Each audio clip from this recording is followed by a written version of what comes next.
मैं दिव्य ज्योति न्यूज से विजेंद्र राणा। आज हम पहुंचे हैं दाहा में। दो आप पर्यावरण समिति के जो चेयरमैन हैं चंद्रवीर राणा जी, उनसे जो है जानकारी लेते हैं। वो बहुत संघर्ष इस चौगामा क्षेत्र के लिए और जो हिंडन और कृष्ण नदी का जल प्रदूषित हो गया है उसके बारे में कर रहे हैं। मेरा नाम डॉक्टर चंद्रवीर सिंह है। मेरा गांव दाहा है और मेरी क्वालिफिकेशन पीएचडी बायोकेमिस्ट्री और भाभा परमाणु अनुसंधान संस्थान और दूसरे आईआईटी वगैरह से मैंने काफ़ी एक्सपीरियंस गेन किया है। और हरियाणा स्टेट पोल्यूशन बोर्ड में मैं सीनियर साइंटिस्ट के पद पर कार्य किया और अलग अलग तरह की इंडस्ट्रीज का प्रदूषण का मुझे अनुभव है। सर, आपको ये आवश्यकता क्यों पड़ी? आपने पर्यावरण समिति के नाम से समिति बनाई और आप सुना है काफ़ी संघर्ष कर रहे हैं। क्या आवश्यकता पड़ी और क्यों पड़ी? देखिए, 2013 में मैं रिटायर हुआ और जैसे रिटायर हुआ तो अपने गांव में मैं लोगों को मिलने आया। रास्ते में बामनोली गांव पड़ता है, वहाँ पर कृष्णा नदी के पुल से जैसे ही मैं गुजरा तो वहाँ से बदबू आई। मैंने गाड़ी रोकी और एक सैंपल वहाँ से पानी का भरा और लौटते टाइम मैंने इसको दिल्ली भारत सरकार और उत्तर प्रदेश सरकार द्वारा जो अप्रूव्ड लेबोरेटरी थी वहाँ पे टेस्टिंग के लिए दिया। जैसे टेस्टिंग के रिजल्ट आए तो रिजल्ट देखकर मुझे यकीन ही नहीं हुआ। वो बोले कि ये तो पानी नहीं है, पानी की बजाय एक केमिकल का मिक्सचर है। मैंने दोबारा फिर उसको टेस्ट कराया तो उसमें बहुत सारी इम्प्योरिटी जैसी मिली कि नदी का पानी कहना तो एक अतिशयोक्ति होगी, लेकिन वो जहर घुला हुआ पानी, केमिकल्स का पानी है। क्या इसके बाद कोई सफलता आप लोगों को मिली? इसके बाद यहाँ पर हमने एक पंचायत की। पहली पंचायत में 50 लोग आए, उनको समस्या को बताया कि भी ऐसे ऐसे ये जहरीला पानी है।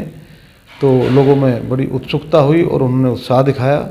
उसके फिर 1 महीने बाद दूसरी पंचायत की, फिर 350-400 आदमी इसमें इकट्ठे हुए। मैंने बताया कि जो आप पानी पी रहे हैं वो एक जहरीला पानी है और आपके बच्चों को आपको इसमें बीमार करेगा और ये ठीक नहीं है, क्योंकि ये पानी नदी के सारे जो गांव थे उनमें सीपेज होकर उनके हैंडपंप और ट्यूबवेल में पानी रिस कर जा चुका और वो जहरीला पानी उगल रहे थे। क्या सरकार इसकी तरफ कोई कदम उठा रही है सर? मैंने इसके लिए भारत सरकार और उत्तर प्रदेश सरकार में सभी उच्च अधिकारियों को, चीफ सेक्रेटरी लेवल तक, मुख्यमंत्री को, पर्यावरण मंत्रालय को, सभी को लिखा, लेकिन कोई संतोषजनक उत्तर नहीं दिया। फिर एक पंचायत फिर की, उसमें हज़ारों लोग आए, क्योंकि ये मुद्दा ही बड़ा ज्वलंत था, क्योंकि लोग जहर पानी पीकर मर रहे थे, कैंसर के मरीज हो रहे थे। बराबर गांव में कैंसर का इतना प्रकोप था कि फिर ये डिसाइड किया गया कि उन्होंने मेरी जिम्मेदारी फिक्स की कि डॉक्टर साहब आप साइंटिस्ट हैं और आप सब्जेक्ट को समझते हैं अच्छी तरह, आप इसके लिए कुछ उपयुक्त उपाय कीजिए। तो फिर ये डिसाइड किया कि इसका एक मुकदमा या तो सुप्रीम कोर्ट में या नेशनल ग्रीन ट्रिब्यूनल, राष्ट्रीय हरित प्राधिकरण में डाला जाए और ये जिम्मेदारी मेरी ली गई। तो फिर मैं इसको ड्यूटी को निभाने के लिए मैं फील्ड में निकल पड़ा और ज़िला सहारनपुर से लेकर गाज़ियाबाद तक मैंने इसका नदी का सर्वे किया और उस नदी के सैंपल लिए, हर जगह से सैंपल लिए, पीने के पानी के सैंपल लिए और सैकड़ों सैंपल, कई सौ सैंपल लिए और उनको अप्रूव्ड लैब से टेस्ट कराया। रिजल्ट में ये पाया गया कि वास्तव में ये जहरीला पदार्थ जो आपके भारी तत्व हैं जो जिनसे कैंसर होता है इस पानी में पाए, पीने के पानी में भी थे और नदी के पानी में थे। और इससे ये सिद्ध हो गया कि हाँ, ये जो नदियाँ हैं ये जहरीला पानी फेंक रही है, इसको लोग पी रहे हैं और लोग मर रहे हैं। कैंसर और हार्ट अटैक जैसी जो असाध्य बीमारियाँ हैं वो लोगों को हो रही। ये मैंने गांव के लोगों को अपनी रिपोर्ट दी। हिंडन कृष्ण नदी के बीच में जो गांव बसते हैं उनमें जो कैंसर से मौतें हो रही है, क्या आपका मानना है वे इन नदियों के पानी के पीने से हो रही है? बिल्कुल मेरा मानना है, क्योंकि जैसे ही मैंने नेशनल ग्रीन ट्रिब्यूनल में अपना केस डाला तो उत्तर प्रदेश सरकार के सभी अधिकारी और आईएएस अधिकारी सभी ने कोर्ट में बोला कि ये दोआबा पर्यावरण समिति ने जो रिपोर्ट दी ये सही नहीं है, झूठी रिपोर्ट है। उसके लिए मुझे बड़ी हंसी भी है और दुख भी हुआ। उसके बाद फिर मैंने जस्टिस को यहाँ गुहार लगाई कि भाई इसका आप टेस्ट करा लें, और वो बोले कि जो कैंसर की लिस्ट मैंने उसमें लगाई थी, कह रहे कैंसर की लिस्ट भी झूठी है। लेकिन जब जस्टिस महोदय ने, जस्टिस सुरेंद्र कुमार ने आदेश किया कि भाई आप इसकी लिस्ट दें और 1 महीने बाद फिर तारीख रखी, मैंने लिस्ट देने के बजाय मैं उन मरीजों को भरकर ही नेशनल ग्रीन ट्रिब्यूनल लेके गया। सभी प्रधानों की ड्यूटी रही, क्योंकि लोग पीड़ित थे। जो लोग पीड़ित थे वो इस दर्द को असहनीय मानकर मैंने प्रधानों को उसका ड्यूटी लगाई और वो अपने वहाँ से गाड़ियों में भर भर के सब मरीज एनजीटी में लेके गए और एनजीटी में चीफ जस्टिस साहब का कमरा भर गया। उन्होंने पूछा भाई ये क्या है, कहना जी आपने लिस्ट मांगी थी, ये लिस्ट नहीं है तो मरीज को ही भर्ती करके ले आए। तब इस पे जस्टिस महाराज इतने नाराज इन पे हुए अधिकारियों पर, आईएएस अधिकारियों पर, आईपीएस पे, कि मैं बता नहीं सकता कि जो जो उन्होंने शब्द अपशब्द उच्चारण किए इसके लिए। क्या उसके बाद कोई सफलता आप लोगों को मिली? हाँ, इतना जरूर हुआ कि एनजीटी ने आदेश किया कि भाई जहाँ जहाँ पे गंदा पानी है वो नलके उखाड़े जाएं, उनको चिन्हित किया जाए और ट्यूबवेल का इंतजाम किया जाए और पीने के पानी की व्यवस्था की जाए। और जहाँ पर टंकियाँ नहीं है वहाँ टंकियाँ लगवाई जाए और जहाँ पर टंकियाँ का पानी उपलब्ध नहीं है वहाँ पर टैंकर से पानी उपलब्ध कराया जाए। उस टैंकर के ऊपर जीपीएस लगाया जाए ताकि हमें पता लगे कि क्या आप पानी पिला रहे हैं नहीं, क्योंकि उनको पता था कि सरकार के अधिकारी थोड़ा सा लचीला उनका व्यवहार होता है। तो क्या पानी पहुंचने लगा पूरे क्षेत्रों में?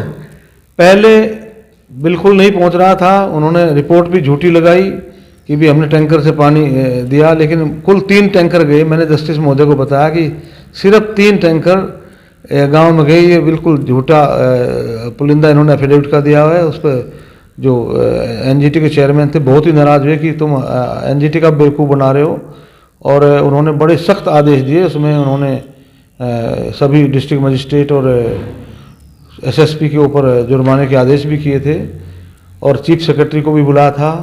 लखनऊ प्रदूषण बोर्ड के उसको भी उन्होंने, जो मेंबर सेक्रेटरी है उसको भी तलब किया था और उनसे बोला था कि इसका कुछ समुचित प्रयोग करे और इसका एफिडेविट चीफ सेक्रेटरी अपनी देखरेख में सबमिट करे। क्या उसके बाद कुछ बात आगे बढ़ी डॉक्टर साहब? आगे बढ़ी, क्योंकि अगला आदेश एनजीटी ने किया कि जो अधिकारी काम नहीं कर रहे उन पर तुरंत बड़ा भयंकर एक्शन लिया जाए, क्योंकि इनकी लापरवाही से लोग मर रहे हैं।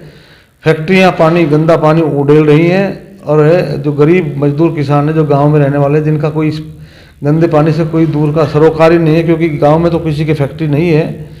ये सब उद्योगपति और ये आपके जो पेपर मिल और आपका ये distillery, sugar mill, chemical plants, ये सब पानी उगल के इसमें दोनों नदियों में डाल रहे हैं। उसके बाद लगभग 124 फैक्ट्रियों पे उन्होंने बंद भी की, कुछ फैक्ट्रियों पे जुर्माना भी लगाया और इन फैक्ट्रियों पे उन्होंने प्रोसिक्यूशन के भी आदेश दिए। थोड़ा असर तो पड़ा, लेकिन इसके बाद चीफ सेक्रेटरी को उन्होंने आदेश दिया या तो इसमें करें नहीं तो हम अधिकारियों के खिलाफ एक्शन लेंगे। उस पर ऐसा हुआ कि लगभग सहारनपुर से लेकर और गाजियाबाद तक कुछ टंकियां गांव में लगाई उन्होंने, जहां पे बहुत जो पीड़ित थे। जो मैंने लिस्ट एनजीटी को दी थी, लगभग उन गांवों में या तो उन्होंने टंकियां लगाई या अभी उनके प्रपोजल बन रहे हैं या उन पे अभी किसी की पाइपलाइन नहीं डली। अभी कार्य थोड़ा प्रगति पे है लेकिन संतोषजनक नहीं है। आपका कहना है कि गाँव में टंकियां लगाकर पानी की व्यवस्था की जा रही है, उसके बाद कुछ सुधार हो सकता है। क्या आगे भविष्य में आप लोग आगे भी ये लड़ाई लड़ते रहेंगे? देखिए, दोआबा पर्यावरण समिति की तरफ से मैं आपको ये एश्योरेंस करता हूँ कि जब तक हर घर में शुद्ध जल नहीं जाएगा, हर घर को पीने का स्वच्छ पानी नहीं मिलेगा, तब तक ये लड़ाई जारी रहेगी। ऐसा नहीं है कि टंकियाँ लगा दी और उसमें दिखावा हो। हम इन टंकियों के सबके सैंपल भी लेंगे और जो सैंपल खराब पाए गए या उसमें कोई नहीं पाएगी, उसमें कोई कमियाँ पाएगी, उसमें हम एनजीटी में एफिडेविट देंगे, उसमें उस अधिकारी की जिम्मेदारी फिक्स होगी और जो जिसने गलत काम किया है उस पर मुझे उम्मीद है कि कोर्ट काफ़ी गंभीरता से इसको ले रहा है, उस पर उनको जरूर दंड जरूर मिलेगा ना। ये मानव जीवन के लिए संघर्ष कर रहे हैं, क्या सरकार ने अपनी कोई पहल की है इस विषय पे? देखिए, जो काम हुए वो एनजीटी के आदेश पे है। सरकार ने अपनी तरफ से पहल की हो या कुछ और किया हो वो मेरे संज्ञान में नहीं है। मुझे लगता है कि ये जो भी अभी तक काम किया ये भी पूरा संतोषजनक नहीं है और इसमें हमारी लड़ाई सतत जारी रहेगी। और अब हम कल हमारे यहाँ पर एक पंचायत भी थी, बड़ी करीब 35-40 गांव के लोग यहाँ आए थे, सब ने हाथ उठा के इस मुहिम का स्वागत किया और ये पीठ भी थपथपाई कि भाई आप इसको आगे बढ़ाओ। पूरे लोग, इलाके के लोग जिनके बच्चे मर रहे हैं, जिनके जानवर पानी पी रहे हैं, जो आप धान, गेहूँ, गन्ना जो भी आप ये बो रहे हैं उसमें सब में ही इसके पानी में ट्रेसेस आ जाते हैं जो हैवी मेटल से, क्योंकि मैंने सबकी टेस्ट कराई है।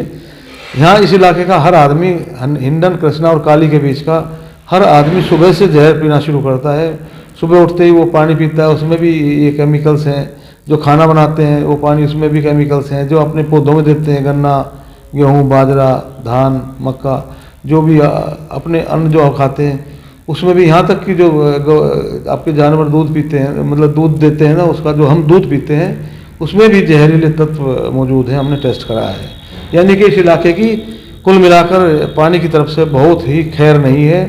और मैं तो यहाँ तक कहूँगा कि अगले 30 साल बाद यहाँ पे शायद हर घर में कोई ना कोई बड़ी भयंकर बीमारी से पीड़ित होगा। और मैं ये तो नहीं कहता, प्रेडिक्शन मेरी ये है कि 20-25% लोग या तो अपंग हो जाएंगे, या कैंसर के मरीज होंगे, या हड्डियों की बीमारी, या फिर लीवर की बीमारी, या हार्ट अटैक से पीड़ित जरूर मिलेंगे। अभी कम है, लेकिन उम्मीद ये है कि अगर इसी तरह चलता रहा तो ये भयंकर रूप, विकराल रूप लेगा। डॉक्टर साहब, आप पर्यावरण बोर्ड से जुड़े रहे, आपकी सर्विस भी काफ़ी लंबी रही और अनुभव भी काफ़ी लंबा है। क्या आप लोगों के पास ऐसा कोई प्लान है कि यहाँ के मानव जीवन को बचाया जा सके? देखिए, ये मुहिम इसीलिए की गई, ये एनजीओ इसीलिए बनाई ताकि लोगों को हम एजुकेट कर सकें, उनको बता सकें कि तुम क्या कर रहे हो। इसका इतना असर ज़रूर हुआ है कि लोगों ने अपने यहाँ पे आरओ प्लांट लगा ले। जो कुछ लोग थे, कुछ लोग ट्यूबवेल से जो गहरे पानी से वहाँ से पानी लाने लगे, क्योंकि गहरे पानी में अब ये जो हानिकारक तत्व हैं कम हैं। मेरी आपके चैनल के माध्यम से ये है कि जब तक सरकार पूरा समुचित प्रयोग नहीं, इसका उपयोग आपका प्रबंध नहीं करती, तब तक आप अपने गहरे ट्यूबवेल से, जहाँ पर डीप बोरवेल हैं, उनसे पानी ला के पिएँ। क्योंकि आरओ के पानी को सब लोग अफोर्ड नहीं कर सकते। 20-30 रुपये का एक कैंपर आता है, जिसका बड़ा परिवार है 2-3 कैंपर उनके रोज़ खर्च हो जाते हैं। तो मैं तो कहूँगा कि अगर इसका तो लाखों रुपए का बिल पूरे साल में आ जाता है, क्योंकि पानी तो जीवन है, जल ही जीवन है। बिना पानी के हम नहीं रह सकते। और अगर जहरीला पानी पीते रहे तो वो मैं बताऊं, जो समस्या आने जा रही है वो आप इतनी भयावह है कि आप अंदाज़ा नहीं लगा सकते। आपके चैनल के माध्यम से मैं कहूँगा कि अपने बच्चों को, अपने जानवरों को, अपनी खेती को और अपने आप को बचाने के लिए आप शुद्ध पानी का प्रयोग करें। और उसका गरीब लोगों के लिए मैं यही कहूँगा कि जो प्लांट अफोर्ड नहीं कर सकते, कि गहरे ट्यूबवेल का पानी पिएं और उस पानी को भी एक बार टेस्ट करा लें। अकेले नहीं करा सकते, 2-4 लोग मिलकर उसकी टेस्टिंग करा लें ताकि लोगों का जीवन बच सके। डॉक्टर साहब, कल आपने एक मीटिंग की, काफ़ी लोगों को बुलाया क्षेत्र के।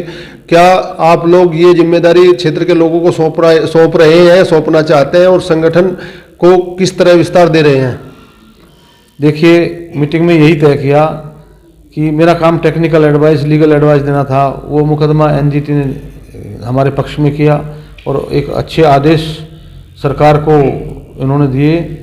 और जो कल मीटिंग हुई थी उसमें सब ने हाथ उठा के यही कहा कि एक संगठन बनाया जाए ताकि अपने मुद्दे को ऊपर तक पहुंचाया जाए।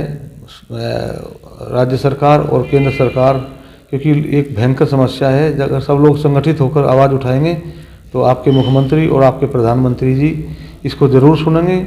और अगर इसमें लापरवाही अगर की, लोग मरेंगे, तो राष्ट्र हित में हम लोग काम कर रहे हैं। किसी एक इंडिविजुअल इंडस्ट्री को या इंडिविजुअल आदमी को हम टारगेट नहीं कर रहे। दोआबा पर्यावरण समिति ने सभी 6 जिलों के जो अधिकारियों को भी और वहाँ के उद्योगपतियों को भी समझाया भी। एक आदमी फ़ायदा करे और लाखों लोग उसके नुकसान में रहें। एक आदमी जहर छोड़े तो उसकी ड्यूटी है कि पानी को ट्रीट करके दें। अधिकारियों से मेरा अनुरोध है कि अपनी ड्यूटी का पालन निर्वाह अच्छी तरह करें, क्योंकि वे भी इंसान हैं, उनके भी बच्चे हैं। अगर अभी एनजीटी में एक जज ने तो ये कहा था कि डिस्ट्रिक्ट मजिस्ट्रेट को पानी पिलाओ, अगर ये पानी पी लें इन लोगों के बीच में 1 महीना रहे तो पता लग जाएगा। तो बड़ी स्थिति भयानक थी उस कोर्ट में, बहुत ही। ये अब केंद्रीय प्रदूषण बोर्ड, पर्यावरण मंत्रालय और दूसरे सभी जल निगम के रिपोर्ट आ चुकी है। सबने यही रिपोर्ट ने सिद्ध किया कि जो दोआबा पर्यावरण समिति ने रिपोर्ट दी थी वो बिल्कुल सही है। और इसके लिए सरकार में जागरूकता तो है, चीफ सेक्रेटरी को आदेश दिए गए हैं। देखते हैं कि अभी कितना काम होता है, कितना नहीं होता। दौरा करूँगा सहारनपुर से लेकर गाजियाबाद तक, सभी उनके सैंपल ले जाएंगे, नदियों के ट्यूबवेलों के सैंपल ले जाएंगे। देखते हैं कि कितना असर हुआ है, कितना नहीं हुआ। अभी जब तक मेरी रिपोर्ट नहीं आती, साइंटिस्ट होने के नाते मैं 100% ये नहीं कह सकता कि काम ठीक हो गया या गलत है, क्योंकि मैं जो कहूँगा एज ए साइंटिस्ट मैं तथ्यों के आधार पर रखूँगा। अगर ख़राब पाए तो मैं एनजीटी में इस मुकदमे को दोबारा खोलेंगे और इसमें जरूर मुझे उम्मीद है कि कुछ अधिकारियों पर, कुछ उद्योगपति पर एक्शन जरूर होगा। तो डॉक्टर साहब ये बताएं, सहारनपुर से लेकर गाजियाबाद तक कितने गांव और कितनी फैक्ट्रियां इस क्षेत्र में लगी हुई हैं? देखिए, जो मैंने एनजीटी में लिस्ट दी थी वो 159 गाँवों की थी, सभी को नोटिस गए थे और 159 गाँव में से मेरे ख्याल से काफ़ियों में टंकियों का काम शुरू हो गया। लेकिन मैंने सर्वे में पाया कि 159 ये तो 350 से ज़्यादा गाँव पाए गए, क्योंकि मैंने पहले सर्वे उतना मतलब अच्छी तरह नहीं कर पाए थे, क्योंकि मुकदमा डालना था। गांव वालों ने कहा था भी, मुझे जिम्मेदारी दी थी।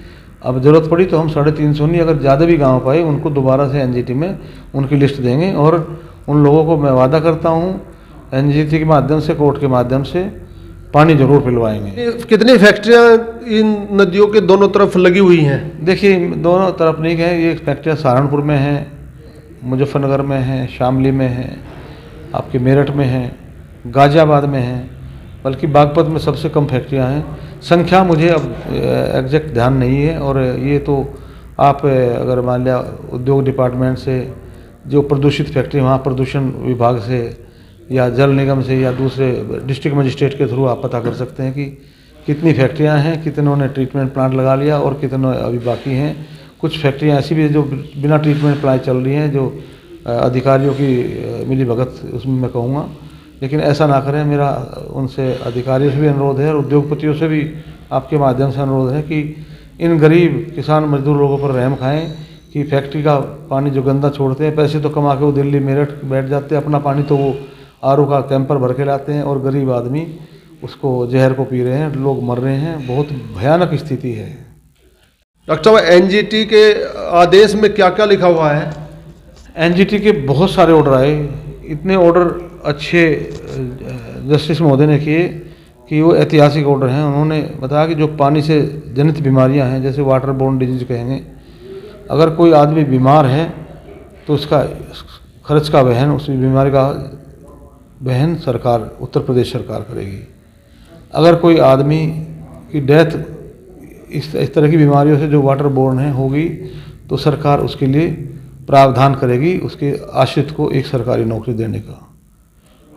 और इसके अलावा बहुत ही सख्त आदेश दिए कि इनके पानी पीने की व्यवस्था कराई जाए। अगर जब तक टंकियां नहीं लगती या पानी की पाइपलाइन नहीं जाती तब तक सरकार टैंकर की व्यवस्था करेगी या दूसरे वैकल्पिक उपाय करेगी जिससे कि लोग शुद्ध पानी पी सके। लेकिन अभी संतोषजनक काम नहीं हुआ है। सरकार थोड़ी इसमें हलचल तो है, कर तो रही है, लेकिन अभी 100% इसमें कोई कार्यान्वित नहीं हुआ। ये जो कल की मीटिंग में इसमें बड़ा हाथ उठाकर ये किया गया कि इसकी कंप्लायंस जो होती है, जो इसकी पालना होती है कानून की, वो बहुत ज़रूरी है। जस्टिस कानून तो वो ऑर्डर तो निकाल देते हैं, अगर उनकी पालना ना हो तो वो फिर ऑर्डर का कोई महत्व नहीं होता। ये ऐसे बहुत सारे वो हैं। आप मेरी जो याचिका है 231/2014 और 66/2015, ये आप एनजीटी के पोर्टल पर देख लें। आपको बड़े ही महत्वपूर्ण आदेश जज साहब ने किए हैं और जनहित में है। और ये जो दोआबा पर्यावरण समिति जो काम कर रही है वो जनहित में ही कर रही है। इसमें कोई ना तो पॉलिटिकल गेन है ना कोई मॉनेटरी गेन है। ये सिर्फ जनहित में, ताकि लोगों की ज़िंदगी बच सके और लोग अपने बच्चों को, अपने परिवार को बचा सके। तो संगठन को जमीनी स्तर पर मजबूत कर रहे हैं डॉक्टर साहब। उसके बाद ये लड़ाई अभी आगे जारी रहेगी और संघर्ष जारी रहेगा। जीवन कैसे बचे, पानी से कैसे बीमारी हो रही है उनसे बचाया जा सके, इसके लिए दोआबा पर्यावरण समिति काफ़ी समय से संघर्ष कर रही है, जिसके लिए डॉक्टर साहब कार्यरत हैं और हमेशा करते रहेंगे।